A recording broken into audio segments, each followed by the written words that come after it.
कितना भी समझा लो इन नीलटों को, नीलचट्टों को, नीले दुपट्टे वालों को, मगर ये समझ नहीं सकते, ये सुधर नहीं सकते। क्योंकि समझता वो है जिसमें समझने की क्षमता होती है, जो ज्ञानी होता है वो समझता है।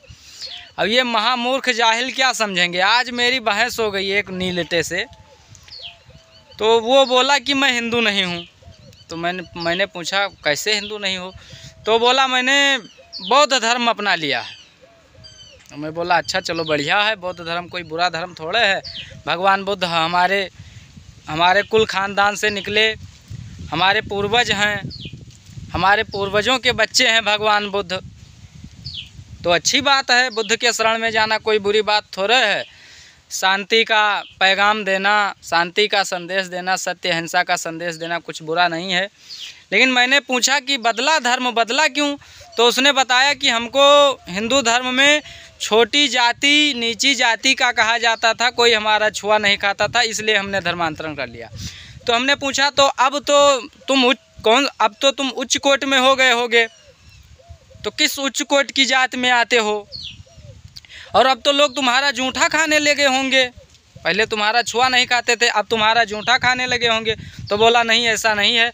तो मैं बोला फिर तुमको धर्म बदल कर मिला क्या? जब तुम वही हो, वही नीची जाति वाले हो आज भी, तो धर्म बदलने का क्या मतलब? धर्म बदलने की ज़रूरत नहीं है, लोगों की विचारधारा बदलने की ज़रूरत है। जो लोग कुछ लोग जो अब खुद को ऊंच या किसी को नीच कहते हैं, उनकी विचारधारा बदलने की ज़रूरत है। अगर तुम महर्षि वाल्मीकि बने होते तो तुम्हारे सामने स्वयं मर्यादा पुरुषोत्तम श्री रामचंद्र भगवान हाथ जोड़े प्रणाम कर रहे होते। अगर तुम गोहराज निषाद बने होते, उनके रास्तों पर चले होते, तो स्वयं चक्रवर्ती सम्राट अयोध्या नरेश महाराज भरत तुम्हें प्रणाम कर रहे होते, अपने बड़े भाई का मित्र मानकर। अगर तुम संत रविदास के रास्ते पर चलते तो तुम्हें दुनिया तुम्हारी पूजा कर रही होती, तुम्हें प्रणाम कर रही होती। अगर तुम कबीरदास के रास्ते पर चले होते तो दुनिया तुम्हें प्रणाम कर रही होती, तुम्हारी पूजा कर रही होती। अगर तुम श्री वेदव्यास के रास्ते पर चले होते तो समस्त भरतवंशी तुम्हारे सामने हाथ जोड़े नतमस्तक खड़े होते और तुम्हें प्रणाम कर रहे होते। तो धर्म बदलने की ज़रूरत नहीं है, जाति बदलने की ज़रूरत नहीं है, अपने पूर्वजों के दिखाए हुए रास्तों पर चलने की ज़रूरत है। लोगों की विचारधारा बदलने की ज़रूरत है।